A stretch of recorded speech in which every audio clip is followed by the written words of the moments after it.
Welcome to the Living History channel. We learn history through textbooks that record it through the lives and actions of great people who make history. We also study large-scale social transformations through documents and reports. We get another perspective through historic novels and movies that depict imaginary people living through historic times and events. The goal of the Living History Project is to present history through the eyes of the silent witnesses to great events or historic trends. They could be our family members or friends. Our aim is to preserve their stories to make history come alive for the future generations. Living History is a community project. We would like to hear your comments and suggestions on individual episodes. We also invite all of you to participate in the project by contributing episodes to this project that will help preserve a precious legacy for future generations. Please contact us by email at living.history.india@gmail.com. Thank you for subscribing to Living History Project.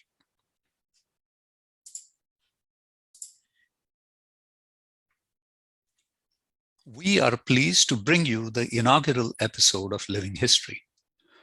This episode focuses on the dramatic changes in the lives of middle-class women living in cities in India over the past 100 years. In the late 19th and early 20th century, child marriages were not uncommon. Early widowhood condemned many of them to a life without hope or joy. In the early and mid-20th century, women started receiving education and their status in the society and family started rising.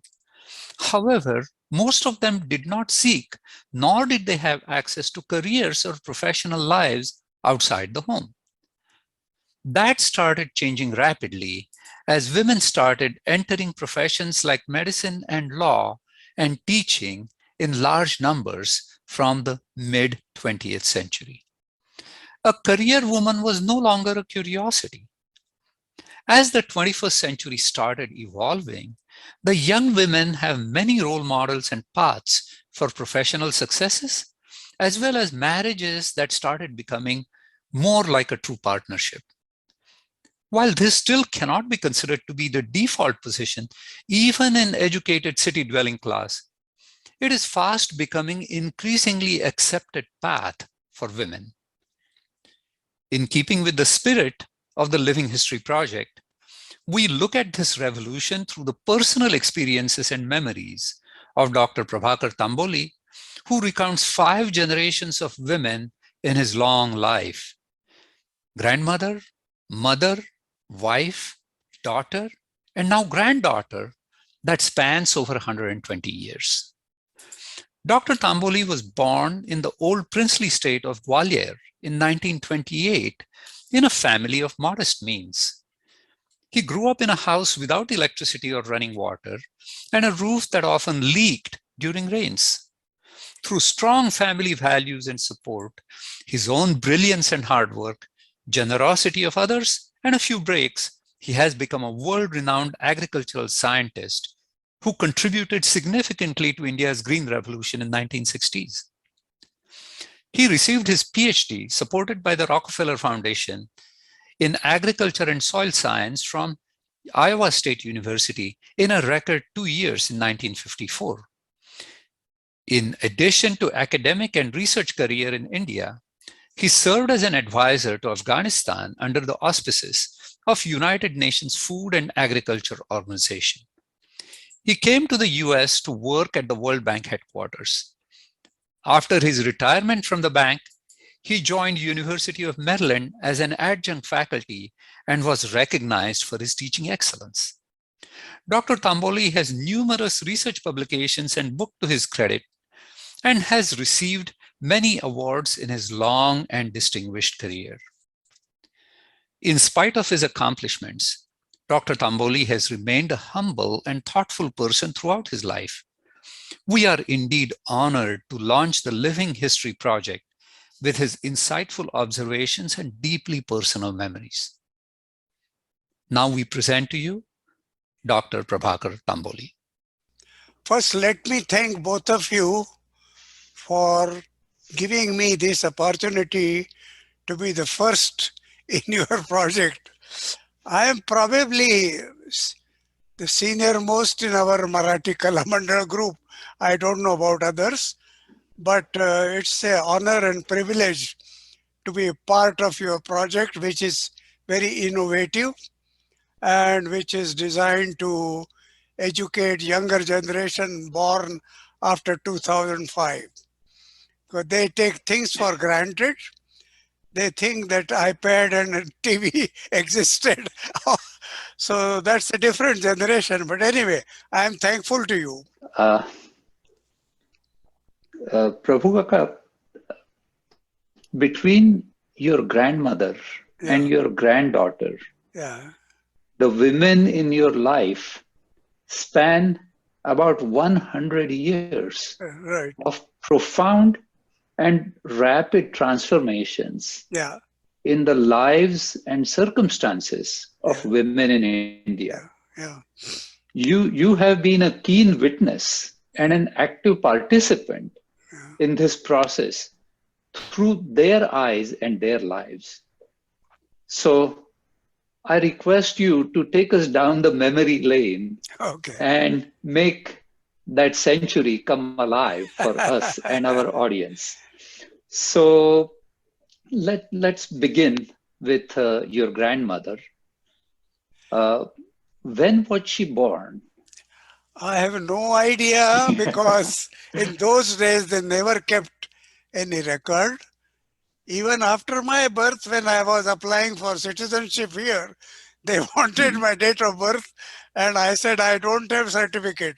So I have no idea. But I only thing I remember is that she was widowed when she was about 15 or 16, and she had oh, two daughters. mhm, One was my mother and one my maushi, mhm, and she has some very meager source of income from one of the temples where her husband used to do some seva or puja, and they used to give him in those days something like 4 or 5 rupees a month or something. mhm, So she was living by herself, mhm, and she was highly respected in her society because she had somehow learned the art of Nadi Pariksha. She mhm, could examine the nerve, Nadi, and tell pulse, and she could mhm, tell what kind of sickness it is. I'll come to that little later, but in the meantime, I want to take few seconds to describe what was the life of a widow in those days, what I call really dark days, mhm, because it was 1890 to 1910 or something. During that period, I think the system of sati burning was abolished by the British government. Otherwise, my Aji would have been also been burned, but she survived. But in those days, widowed women were considered very unauspicious. They were not allowed to participate in any social gathering. They were not allowed to wear any colored clothes other than red 9-yard sari. They were supposed to shave their head. They were not supposed to keep their head open and keep the hair on the head. Then they were not allowed to wear any jewelry. They were not allowed to use bindi. They were not allowed to remarry. Worst part was they were not allowed to let go to their mothers and their parents. Although widowed, they had to live in the house of their husband. So it was a very miserable life. Only place they could go was a temple to listen to kirtan or to bhajans. And as a elderly mother in the house, she was a great help to both of my mother and my aunt, because they were delivering children every other day Mhm. and they Mhm. needed help in the Mhm. kitchen. And so my grandmother used to get up at 4 or 5 in the morning, go to my Maushi's house, cook meals for her, come to my house, which was about 4 miles. She was walking those mud and all that. But that is how she was leading her life. Unfortunately, in the last days of her life, she was blinded and she was staying with us, and we all of us took care of her, and we deeply, deeply loved her. So, what year did she pass away? She passed away in 55, 56 something. Oh, She must be around 80, 85 by okay, the time she passed away. okay. So, what what is your earliest memory of your Yeah, grandmother? yeah, that is what I am telling, that we used to get all kinds of diseases like typhoid, malaria, you name it. So whenever we got fever, my mother used to wait till my grandmother comes. Then she will look into Mm, my pulse.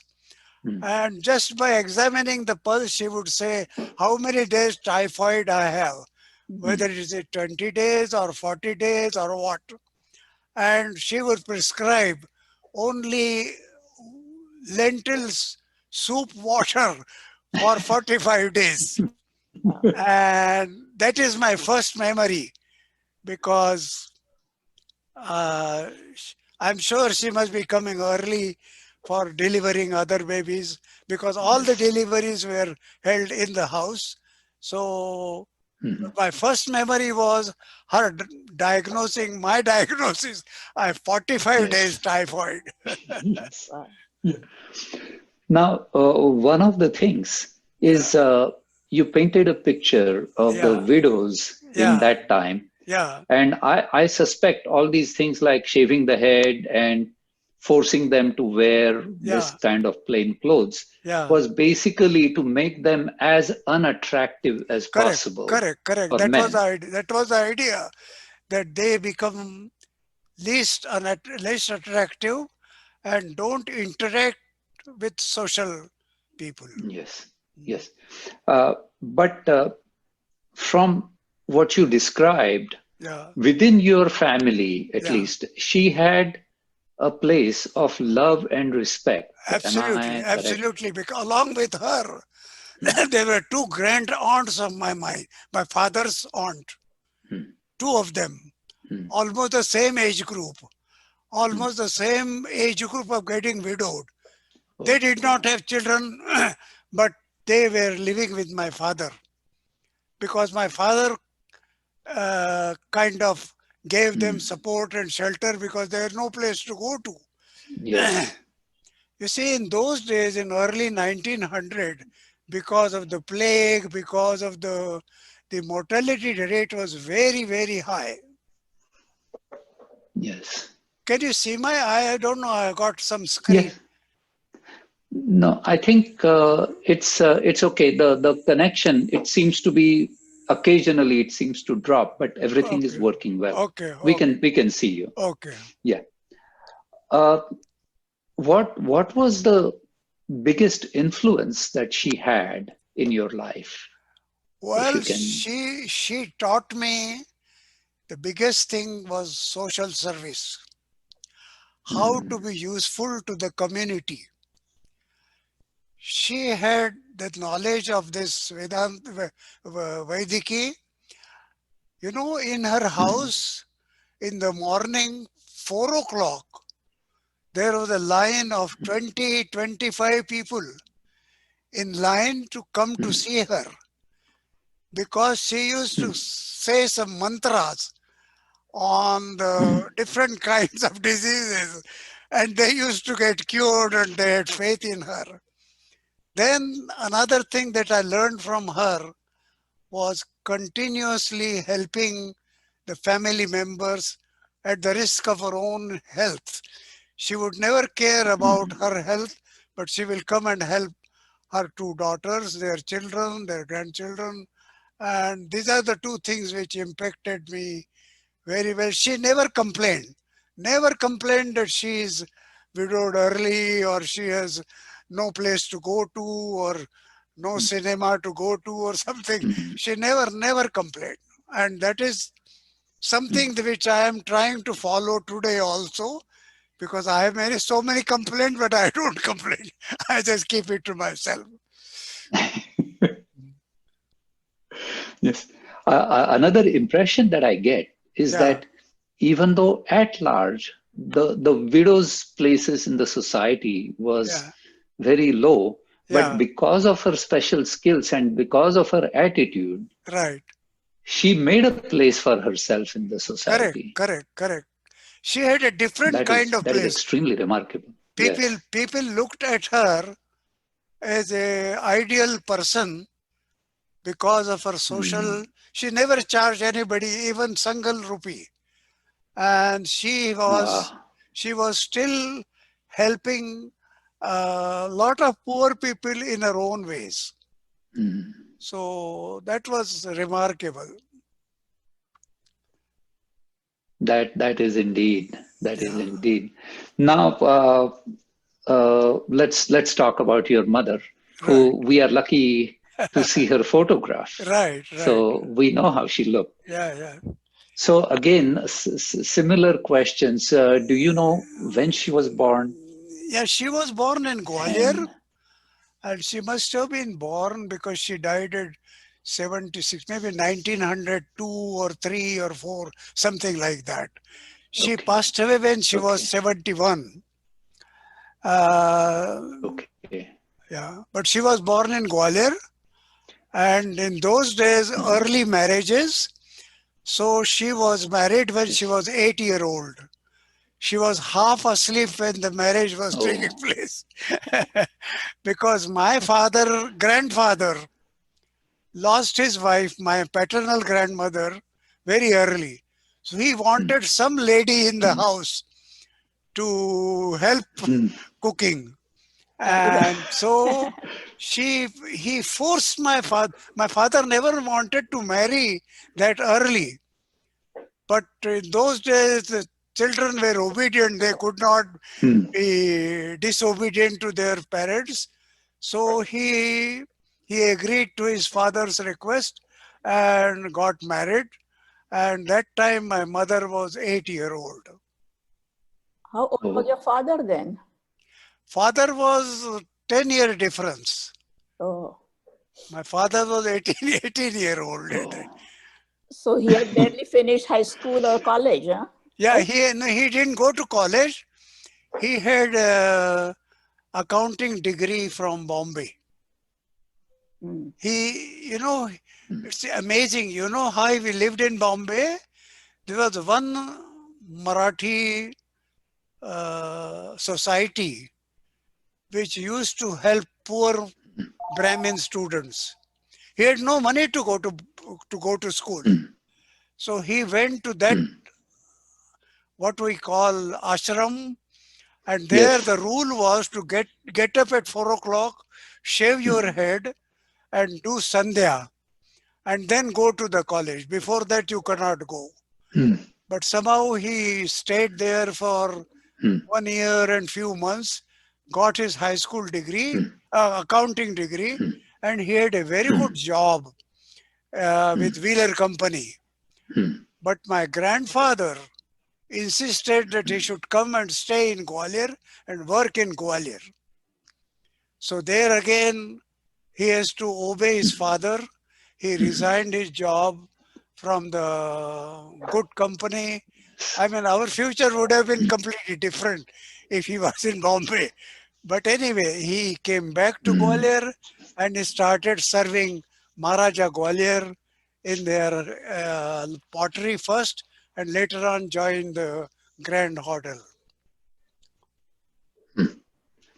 So just like I asked about your grandmother, Yeah, what is your earliest memory of your mother? yeah. Well, that is also very vivid because I don't recall the first interaction with her than the one when she used to clean my butts after my first morning motion. But as far as I remember, she used to make very good food for us, whatever limited resources we have. And then I used to help her in doing the dishes, in washing clothes, in bringing water from the well, and taking her to her mother. So whatever help I could give her, I was I was giving her. I don't have very clear first memory of her interaction, but all my life I had most loving mother in my life. Of course, all mothers are loving, but she was special because my two elder brothers, two sisters, and so many siblings passed away. So I was very dear to the both of them. I was the only surviving son, and for me, it was very tight bond. Whatever they would say, I will do even without thinking twice. And they knew Yeah. that I am for them and they are for me. The housework that you were doing was doing on your own, or somebody, your mother would say, can you help me, or can you do this, or can you fetch No, no, water? no. I was doing on my own because I could see her plight Okay. because she has to do, she was serving food for two grand aunts, my grandfather, and the rule was that she has to cook for them without drinking water, without eating anything. Oh. Oh. So I was stealing and quietly giving her water without making sure that my grandfather, who was sitting inside doing God's prayers, that they don't see. Oh, but she was, I mean, in those days, listening to the elderly was the rule. Nobody will ever think of disobeying or doing something which their grandparents or parents don't allow. Yes. Yes. And I can imagine with her being Yeah, pregnant so frequently, yeah, the modern concept of bonding with your mother and all that, there simply was no time correct, for correct. anything like that. And so the bonding that you described Yeah. is so touching and so moving No, that, the worst thing that happened was that as a result of her poor immunity, she developed pyorrhea, the Oh. tooth oh, problem in the tooth. So as a result, she could not even walk. She Wow. used to walk on the ground, like sitting on a sitting position, and mm, it took almost 3 years mm, for her to get the diagnosis done. What was the problem? mm, And then after all her teeth mm, were removed and the new teeth were put in, she came back to the life. So those were the days when I used mm, to even give her bath because she could not go and get water from outside. So no, I have very fond memories of uh, being with her and doing things for her. Did you have electricity in the house, or you had No, no, rocket no, no, no. lamps? We got electricity after I was almost 20-year old, after my oh, high school. Oh. And when I was in the mm, first year or second year, maybe 17, 18-year old, all my high school studies, college studies, I did under the municipal lamp or the kerosene lamp in the house.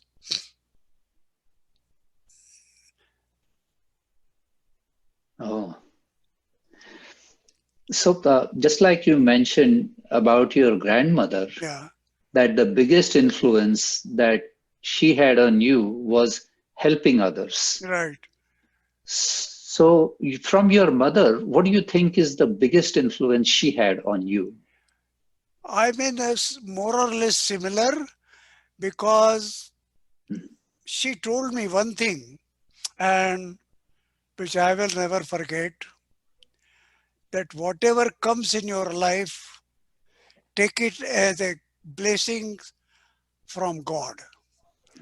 Because when Mm, she lost her so many children, mm, out of 12, only three survived. She had a shock of her life, but she never complained. Then, when my aunt, my father's sister, was widowed also early, and she has no place to go to, she insisted, my mother insisted, that we should keep her in our house. So that was an element of sacrifice again, and sharing the poverty and sharing whatever we have within the family rather than let the family member suffer. I remember the dialogue between my father and my mother when the question of my aunt's coming was being discussed. And my mother put her foot down. She did not allow my father to take any other decisions. She said, "You just bring her and we will stay together." oh, So that was, I mean, poverty teaches you a lot of lessons. The more poor you are, the bigger heart you have, bigger compassion you have, bigger understanding of people's of other problems have. And that is something which has touched my heart all my life. And therefore, all my life, my yes. goal was to get out of poverty, to get something financially secured and improve the quality of life. And I am so happy that in the last few years of my parents, I was able to provide them with all the comforts they could think of, and three or four servants to help them. And something which I am very happy about. I'm little unhappy that I could not be with them in the last days because I was in the middle of my job. My children were studying here. I begged of them to come to USA, but they refused. They said they are happy there. So I've made all possible arrangement for them to stay comfortably. They have cook, they have driver, they have everything in their house.